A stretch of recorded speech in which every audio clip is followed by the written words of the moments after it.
são características da nuvem pública? 1. O provedor de serviços fornece a manutenção da infraestrutura. 2. Os serviços são pagos conforme o uso, sem necessidade de comprar hardware ou software. 3. Recursos sob demanda para atender às necessidades de negócios. Quais estão corretas? Letra A, apenas 1 e 2. Letra B, apenas 2 e 3. Letra C, apenas 1 e 3. E a letra D, 1, 2 e 3. E aí, pessoal, qual dessas respostas é a correta para essa questão falando sobre computação em nuvem? Muito importante perceber aqui, né, pessoal, lá na questão, que ele dizia são características da nuvem pública. Então vamos lá. Vamos para as explicações dessa nossa questão que a partir de agora acompanha comigo. Atenção, quando a gente fala sobre computação na nuvem ou cloud computing, nós já sabemos que computação em nuvem é a ideia de usar os programas, as aplicações, os recursos e também, muitas vezes, a própria alocação de arquivos e dados em servidores da internet. Por isso nós chamamos de computação em nuvem. Nós vamos nos utilizar dos servidores da internet para realizar o processo computacional e disponibilizar serviços e recursos, certo? Quando a gente fala disso, é claro que a computação em nuvem, ela permite acesso de qualquer local, desde que eu tenha um computador conectado à internet, algum dispositivo conectado na internet. Existem algumas classificações de nuvem. Uma das classificações que mais cai em prova é a ideia da nuvem pública e da nuvem privada. E eu coloquei mais algumas aqui para explicar para vocês. Nuvem privada, nuvem pública, nuvem híbrida e nuvem comunitária.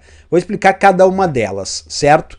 A nuvem privada é aquele modelo de implantação de nuvem que é construído para atender uma única empresa, ou uma única organização, uma única instituição ou usuário. Então vamos imaginar que a minha empresa resolveu criar um sistema de nuvem privada. Então, minha empresa resolveu criar um sistema de nuvem privada, onde nós adquirimos os servidores, nós construímos o data center. Bem, nós temos uma nuvem privada que atende única e exclusivamente a nossa empresa. Quer dizer, não é um sistema de nuvem para atender várias empresas ou diversos usuários, não. Nós criamos aqui um sistema de nuvem que vai atender unicamente a demanda da nossa empresa. Isso é nuvem privada. Agora, existe o contraponto da nuvem privada, que é a chamada nuvem pública, que com certeza é a mais utilizada hoje em dia, que é o modelo de implantação de nuvem que é construído para atender diversas empresas, diversas organizações, ou ainda o público de usuários em geral. Sistemas como o caso do Google Drive, do OneDrive, do iCloud, Dropbox, Local Web Cloud Server, são sistemas de nuvem pública, porque a ideia de nuvem pública é essa. É atender, imagina o Google Drive, que é um sistema de nuvem pública, né? Ele foi criado não para atender unicamente internamente a empresa Google. Não, o Google criou o Google Drive para atender a demanda de milhares e milhares de usuários, empresas, organizações ao redor do mundo inteiro que precisam usar recursos de nuvem.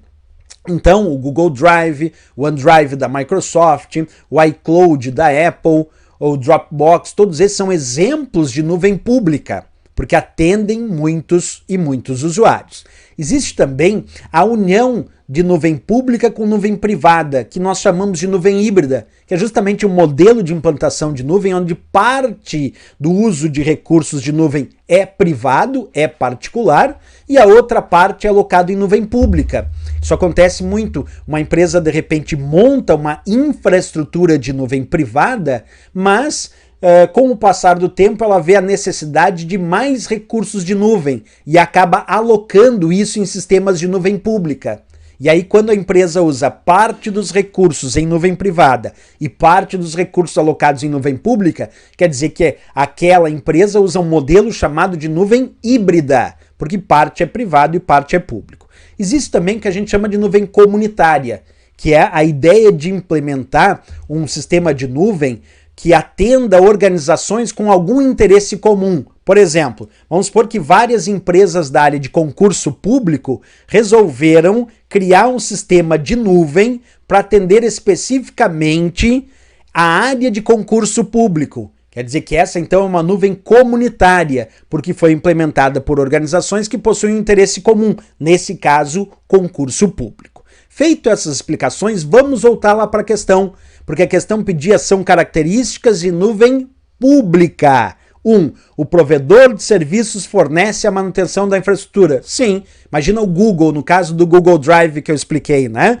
O Google é o provedor de serviços do Google Drive, que é nuvem pública. E o Google fornece a manutenção de toda a infraestrutura do sistema de nuvem do Google Drive. O item 1 está correto. Vamos ao item 2. Os serviços são pagos conforme o uso, sem necessidade de comprar hardware ou software. Exatamente. Os sistemas de nuvem pública, eles podem inclusive ser gratuitos, mas quando são pagos conforme o uso, sem a necessidade de comprar um hardware para isso ou um software específico para isso. Não precisa comprar um hardware ou software para isso.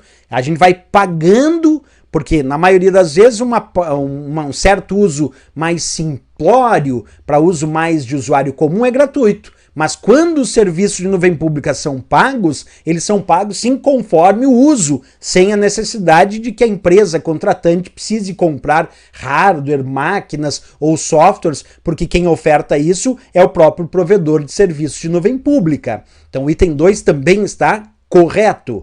E o item 3 diz, recursos sob demanda para atender às necessidades de negócios. Perfeito! Quando a gente fala em empresas, em corporações e organizações, as nuvens públicas ofertam recursos sob demanda para atender às necessidades de cada negócio. Por exemplo, uma empresa de pequeno porte vai alocar recursos de acordo com a sua necessidade. Uma empresa de grande porte vai alocar recursos na nuvem pública de acordo com a necessidade maior. Então é isso que diz o item 3. Os recursos sob demanda para atender às necessidades de negócio. Então, a nuvem pública oferta para o contratado, para o contratante daquele serviço, oferta justamente um serviço que é de acordo com a necessidade daquela empresa. Se é pequena, ela pode contratar sob demanda uma pequena quantidade de recursos de nuvem. Se a empresa é de grande porte, ela pode contratar uma quantidade muito maior de recursos de nuvem. Então o item 3 também está certo quando abordamos a nuvem pública.